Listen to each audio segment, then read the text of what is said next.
Começando então essa aula nossa, é a primeira do terceiro bimestre. Eu quero que vocês sigam na mesma lógica que eu já havia falado para vocês antes. Se tiver dúvida, se tiver problema, já pergunta e tudo, tá? Esse é o objetivo das aulas serem aqui pelo Zoom. Se elas fossem só para ser gravadas, assim, só para ouvir depois, aí não fazia sentido eu estar aqui, né?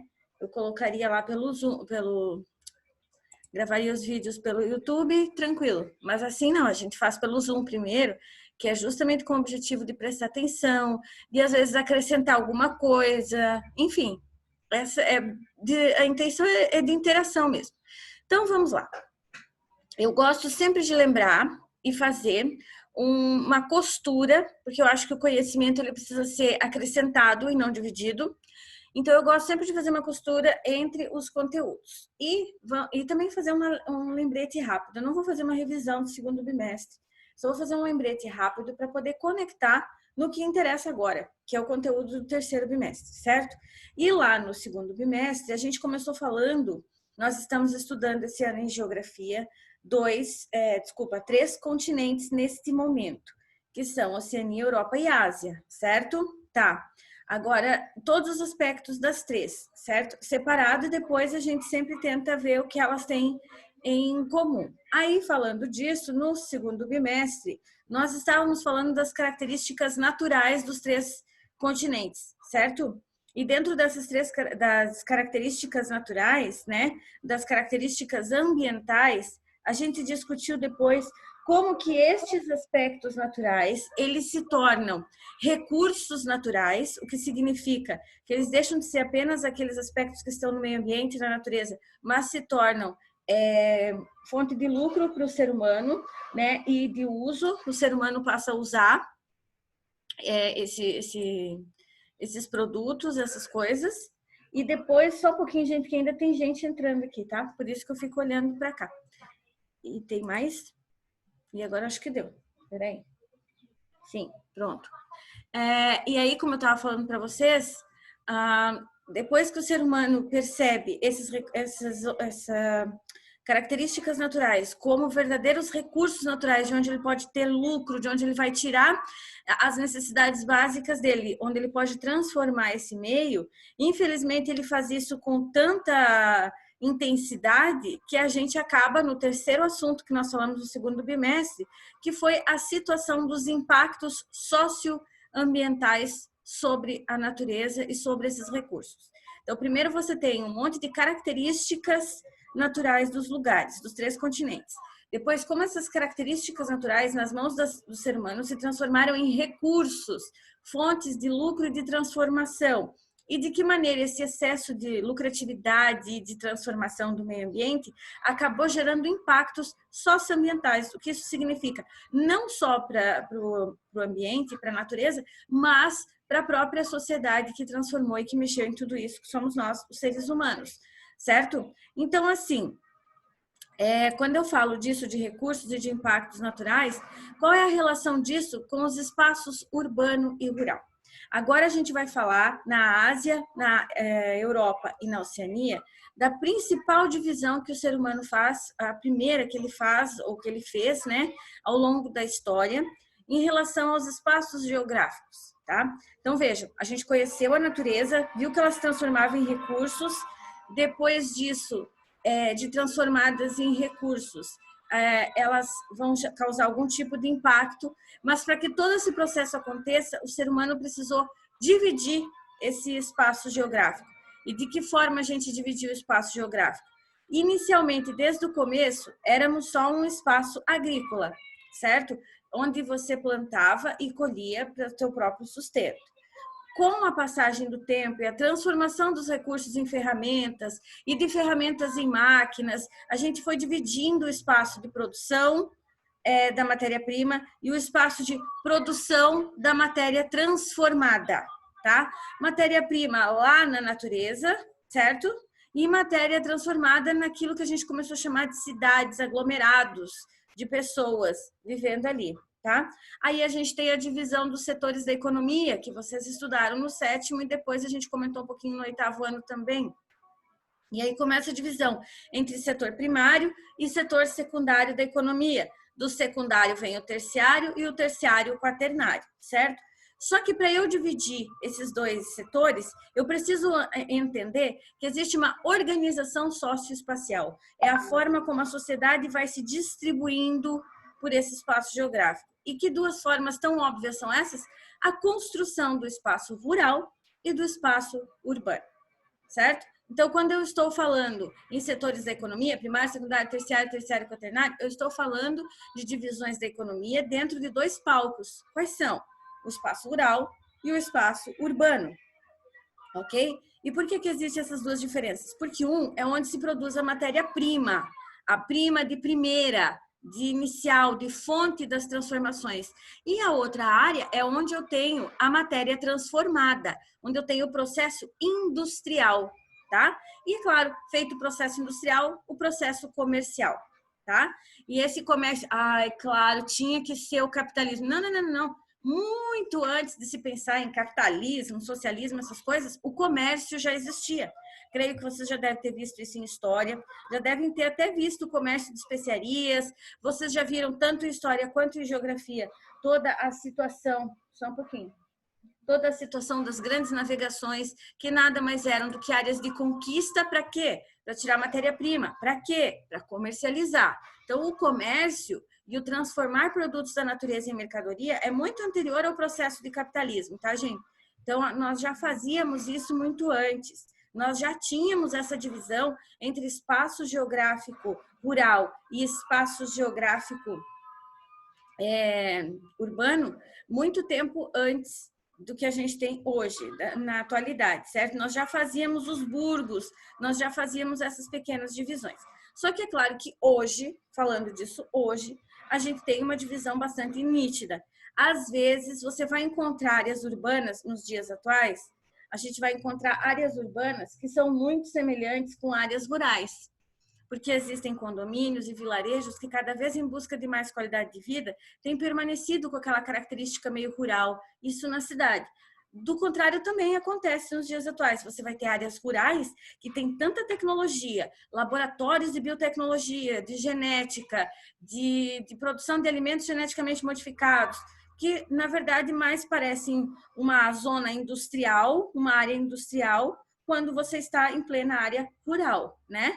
Então, hoje os espaços ou as atividades dos dois espaços, do espaço rural e do espaço urbano, elas coincidem, elas meio que confluem, certo? Uma se une à outra. E aí é possível até de haver uma confusão. Mas isso ainda não transformou completamente. Nós ainda temos bem nítido na nossa mente a diferença entre um espaço rural e um espaço urbano. Quando eu falo em Ásia, Europa e Oceania, também a gente tem que ter bem nítida essa diferença. Porque, por exemplo, vocês já viram cidades como Seul, na Coreia do Sul, que fica na Ásia, e viram cidades no entorno de Seul, só para dar um exemplo, né? Vocês já viram áreas urbanas em Singapura. Procurem essas imagens para você ver. São cidades totalmente urbanizadas, industrializadas e tecnológicas, absolutamente tecnológicas. E na mesma Ásia, certo? Eu tenho uma China ainda bastante, não toda a China, mas eu ainda tenho na China áreas bastante rurais, na Tailândia áreas bastante rurais, muitas áreas rurais, certo? Então, veja, eu estou falando de continente, mas eu posso falar dos mesmos países, né? Na própria China, se você for para Pequim, se você for para cidades no entorno ali, você vai ver muita tecnologia mesmo nas ruas e coisas. Você não, é difícil até de enxergar algo verde. Na mesma China, eu tenho uma grande parte da população que vive do processo agrícola, né? Que vive do espaço rural. Então, isso significa o quê? Que elas coexistem, tá? Uma não substituiu a outra, não veio uma para substituir a outra, elas coexistem. Elas não, eles, né? Esses espaços geográficos, urbano e rural, eles coexistem. O que acontece, que é bem preocupante no mundo atual, né? É o seguinte, nós estamos tendo cada vez mais as áreas urbanas invadindo as áreas rurais, tomando o espaço das áreas rurais. Aí as áreas rurais estão tendo que fazer o quê? Inventar e adaptar. estão criando formas de fazer produção vertical, formas de fazer produção tanto em terra, em solo, quanto em areia, quanto na água. Tem a aeroponia, onde elas ficam em fios, em varais no ar, a produção, e as raízes todas expostas ali recebendo água. Enfim, tem, não no chão, assim, né, como na hidroponia. Enfim, existem diversas técnicas que estão sendo criadas. Mas por que isso não é bom? Porque vocês imaginem o seguinte, antes nós tínhamos assim, vamos à hipótese que eu tenha 5 pessoas, tá? E como era tudo área rural, eram 5 pessoas produzindo para 5 pessoas comerem. Tá tudo certo. Aí começaram a existir as áreas urbanas. E aí nós tínhamos 3 pessoas produzindo comida para 5 comerem.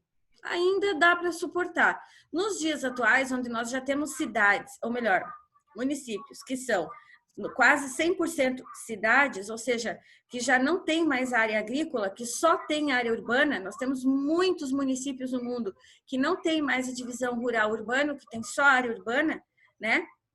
E hoje nós temos uma média de 85% dos territórios ocupados por área urbana, tá, gente? E 15% dos territórios dos municípios por área rural. Ou seja, de cada 5 pessoas que comem, uma produz para 5 comerem. Tem lógica essa matemática? Detalhe que essa uma produz comida para 5 comerem, mas ela tem que produzir, essa uma tem que produzir matéria-prima para energia, matéria-prima para as construções, matéria-prima para os transportes. Tudo isso é um produzindo, 5 consumindo. Esse cálculo não vai fechar, certo? Isso não vai dar muito certo. Infelizmente, isso é uma lógica que tem acontecido de aumento da área urbana sobre as áreas rurais. Mas a área urbana também está produzindo. Também tem as fábricas, os comércios, eles não estão parados só sugando, é verdade. Mas tudo que a área urbana produz precisa vir de uma matéria-prima, de uma fonte natural. Se eu estou invadindo as áreas naturais de matéria-prima, como que eu vou ter isso? Gente, vocês me dão licença só um...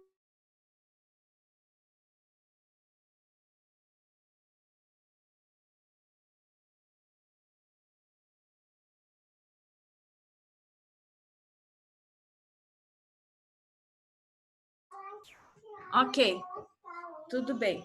Eu só fui baixar o volume ali, porque eu não sei se estava atrapalhando vocês, mas a mim estava atrapalhando. Bom, continuando aqui, então, quando eu falo da relação entre as atividades econômicas e de quanto é perigoso, quanto a gente tem, quanto o mundo todo tem observado essas situações, eu quero lembrá-los de um outro detalhe também.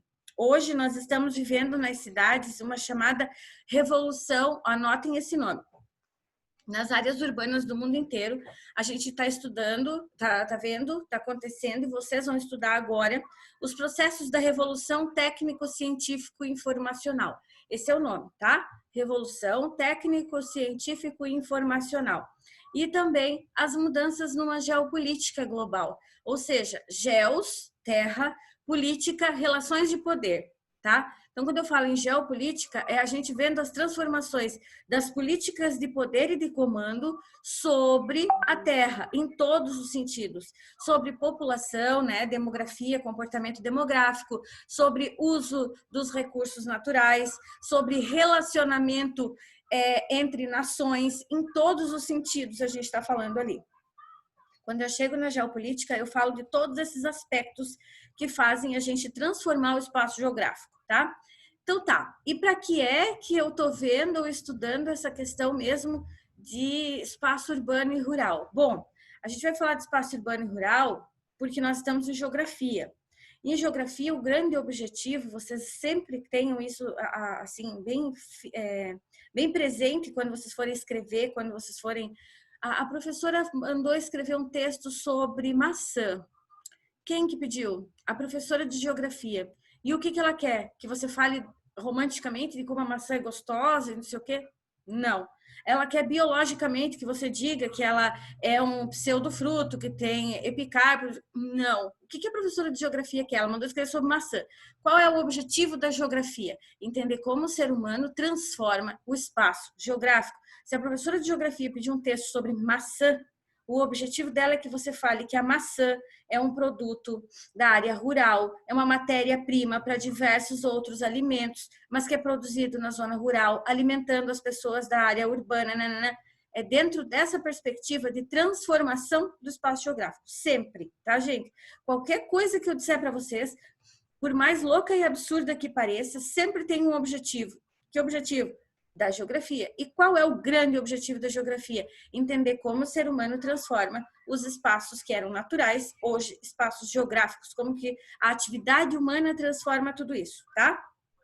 Então, vejam bem, passamos de uma análise dos aspectos naturais, observando como eles se transformaram em recursos nas nossas mãos, de que maneira causamos impactos, certo? Agora a gente vai falar das atividades econômicas que foram sendo distribuídas e criadas nessa divisão de espaço urbano e espaço rural, todas elas relacionadas a esses recursos naturais, a esses aspectos naturais, certo? E depois da divisão dessas atividades econômicas, a gente vai ver essas atividades econômicas na atualidade, dentro do processo de revolução técnico-científico-informacional, estão como? Como está a parte de espaço rural, de espaço urbano? Quais são as atividades que têm se desenvolvido? Espera aí, mas não são só as atividades.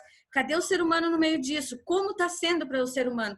Todos estão tendo acesso nessa revolução informacional, nessa revolução tecnológica? Todos estão tendo os mesmos acessos?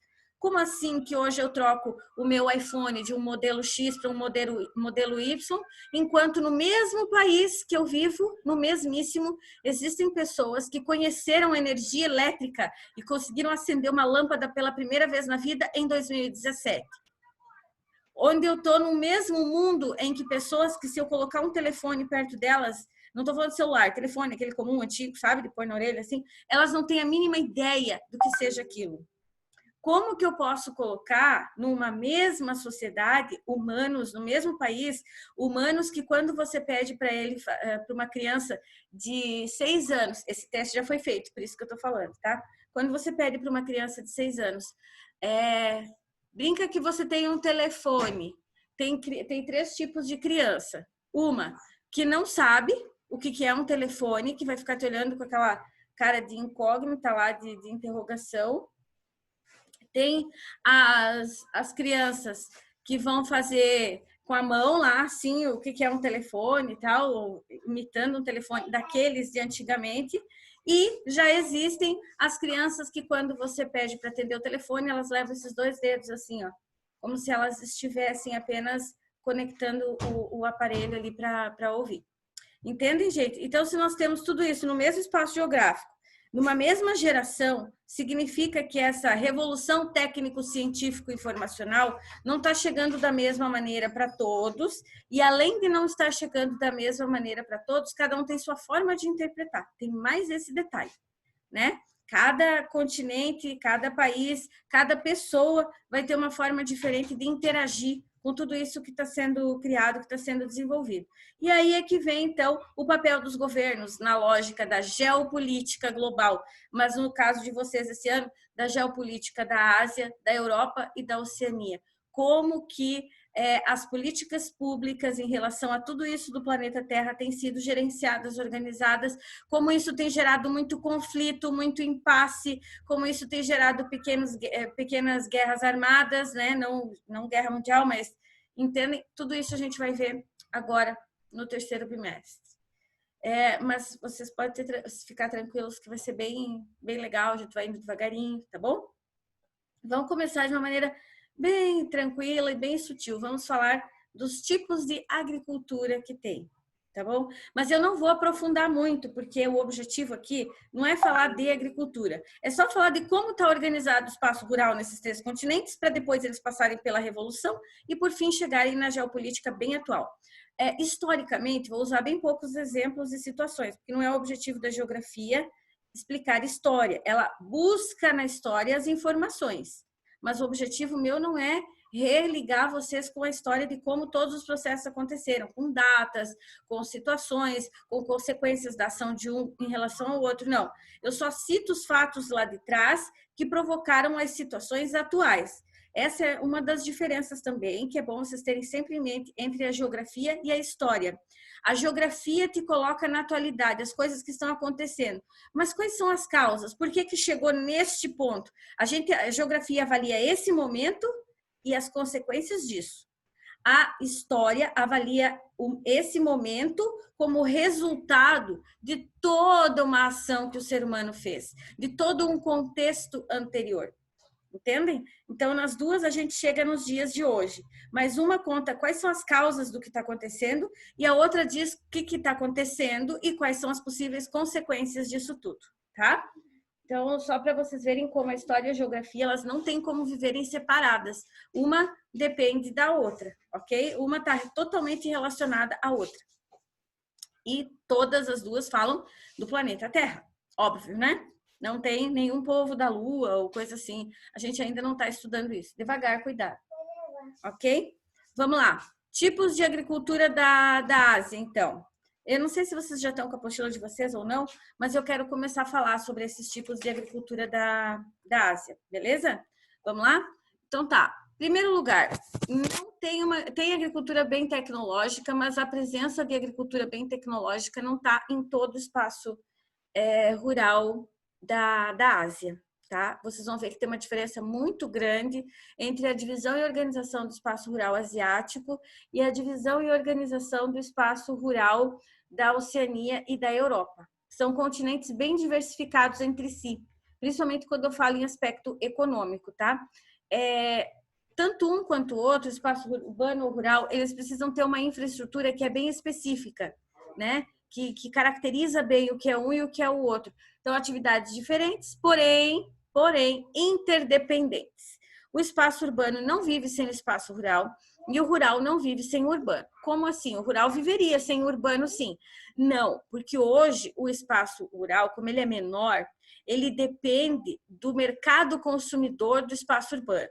E o espaço urbano, para ter o que comer e o que comprar, depende da produção do espaço rural.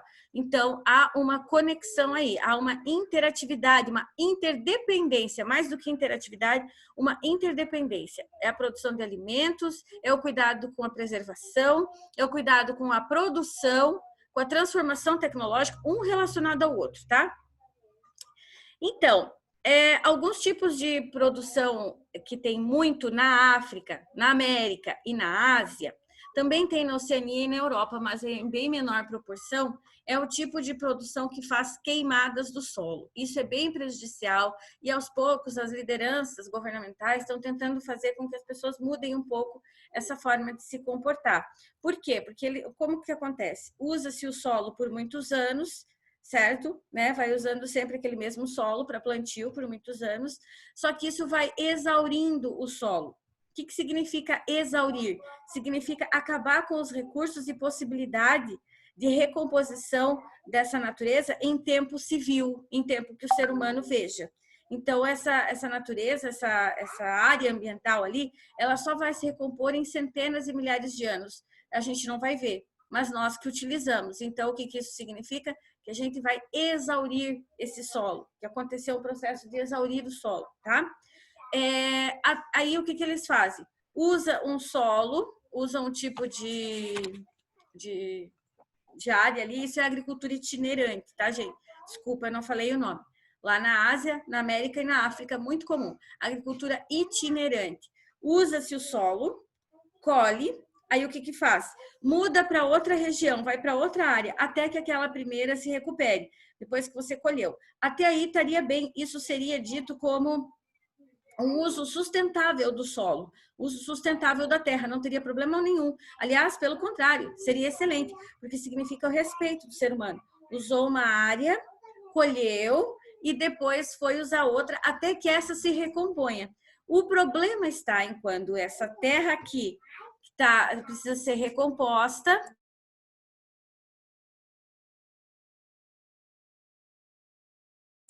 Desculpa. Quando essa terra precisa ser recomposta, ela precisa se refazer, certo? E nesse processo de se repor, de se recompor essa terra, antes de passar para outra, eu queimo os restos da colheita.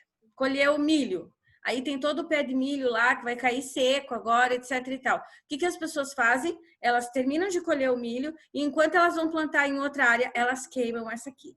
Queima a palha e com isso queima a primeira camada do solo, que é onde estão os nutrientes e matéria orgânica. Se o solo se recuperaria em 6 meses, 1 ano, vai levar 2. E assim, aos poucos, a cada queimada, a cada situação, eu vou exaurindo esse solo até que chega um ponto que esse solo não repõe mais os nutrientes, não regenera a vegetação. Ela não consegue nascer porque não tem os nutrientes necessários, porque não houve reposição de nutrientes, eu acabei com o solo. Lá vem ainda o processo de lixiviação. O que é lixiviação? É quando chove e não tem vegetação no território. No solo, né? Aí não tendo vegetação, a água da chuva vai fazer lixiviação. Significa o quê? A água da chuva vai levar a camada superficial do solo. E ao levar a camada superficial do solo, ela está levando todos os nutrientes e matéria orgânica que tem ali. Está carregando junto. O nome desse processo é lixiviação. Então você vai tirando os nutrientes, queimando e deixando a área aberta, porque daí não tem mais nem a palha em cima para secar, os restos, né? Da produção para secar em cima. Você botou fogo em tudo. Lá vem a chuva, carrega tudo isso, certo? Processo de lixiviação. E aí esse solo fica exaurido, você não vai mais ter possibilidade de recuperação desse solo. Isso é agricultura itinerante, que também é chamada na Ásia e na África de roça tropical, tá bom? Então, quando vocês verem o termo roça tropical, eu estou falando de agricultura itinerante. Eu estou falando dessa agricultura que planta, colhe, faria muito bem depois plantar em outro lugar, mas antes de plantar em outro lugar, queima a área onde estava. Esse é o problema. Não deveria queimar, tá bom? Lugares que tem bastante agricultura itinerante, sudeste e sul da Ásia, divisa já com a Oceania. Essa região mais insular, ali entre o Oceano Índico e o Oceano Pacífico, né? Essa região mais de ilhas ali, ela tem essa característica de ter uma agricultura itinerante mais forte.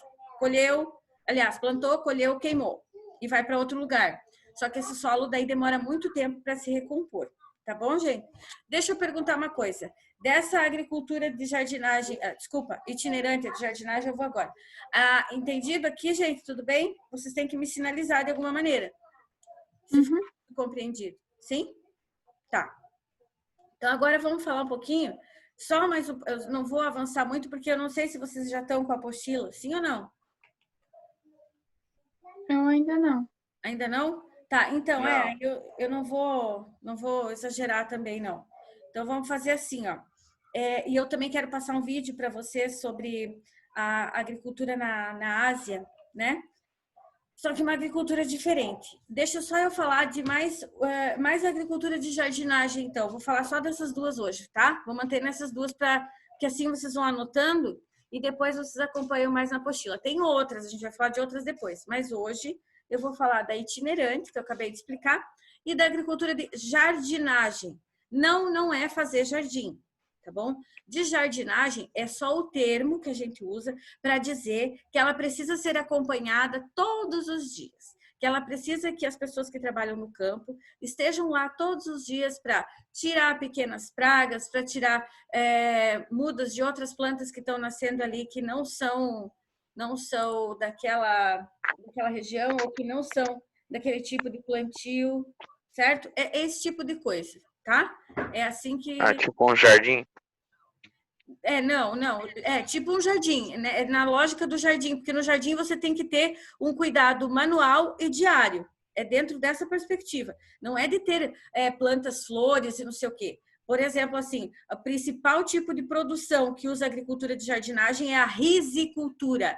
O que é risicultura? Produção de arroz, tá? Então, vejam, uma produção de arroz, o que ela tem a ver com o jardim da minha casa? Com flores, com folhagens, nada a ver, né? Então, veja, o jardim não significa que eu vou plantar coisas para bonito, para embelezar ou decorativas. Eu estou plantando alimento. Risicultura é o plantio, é a produção agrícola de arroz.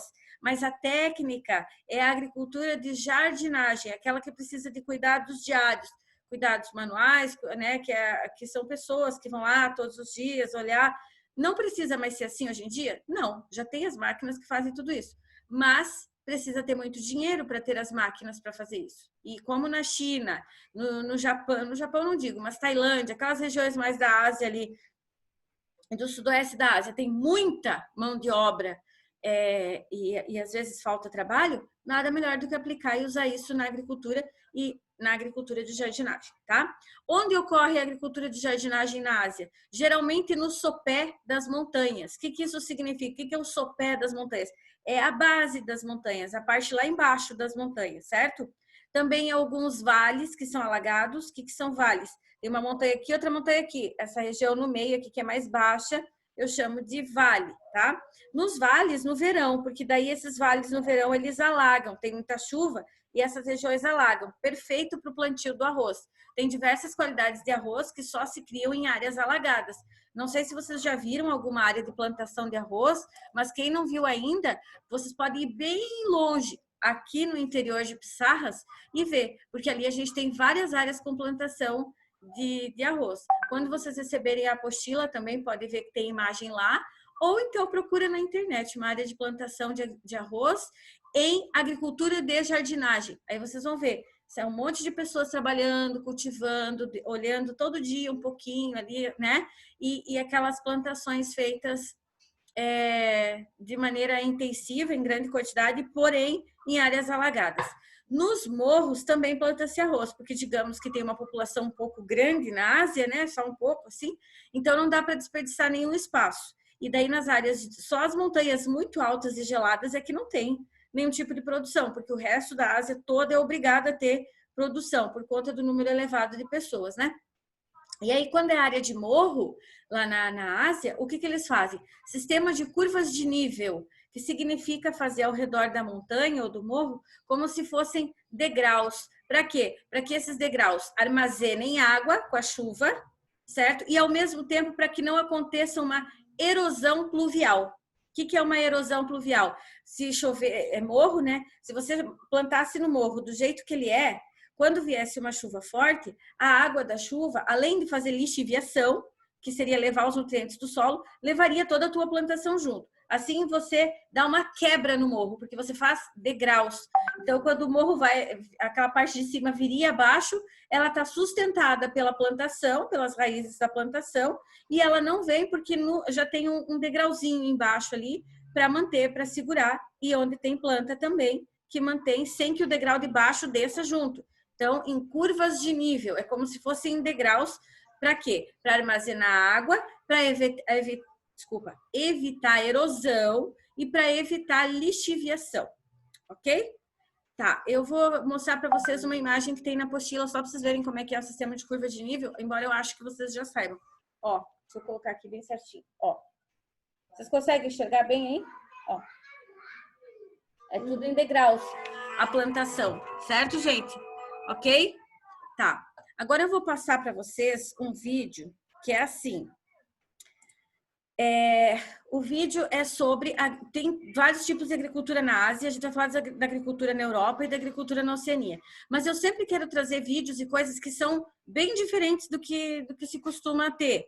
Se eu fosse falar de agricultura na Ásia, tem sempre aquela perspectiva, aquela lógica de vamos mostrar como funciona essa agricultura de jardinagem, essa agricultura de plantation, que é a próxima que vocês vão ver depois, na China, na Tailândia, que são as mais comuns, plantação de arroz e tal. Só que não, eu resolvi trazer para vocês um vídeo mostrando a agricultura de Israel, certo? Totalmente fora dos padrões e do que sempre tem. É que nem aquela coisa. Falou na África, as pessoas pensam seca e fome. Peraí que não é bem assim.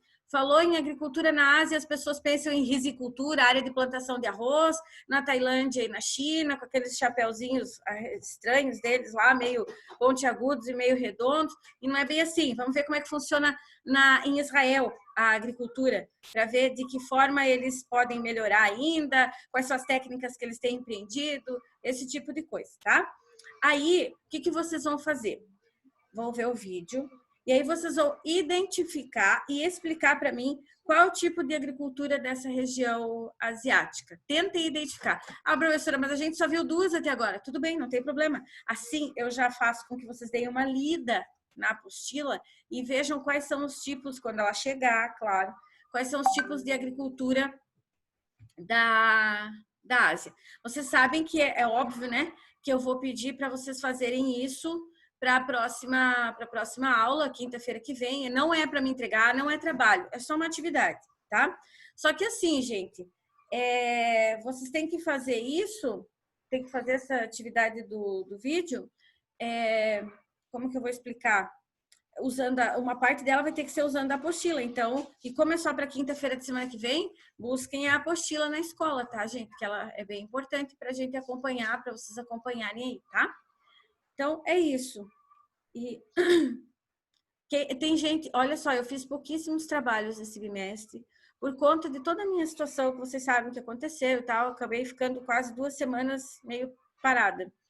E aí, que mesmo assim, tem gente que ainda não me mandou os trabalhos. E teve a galera que não fez a trilha.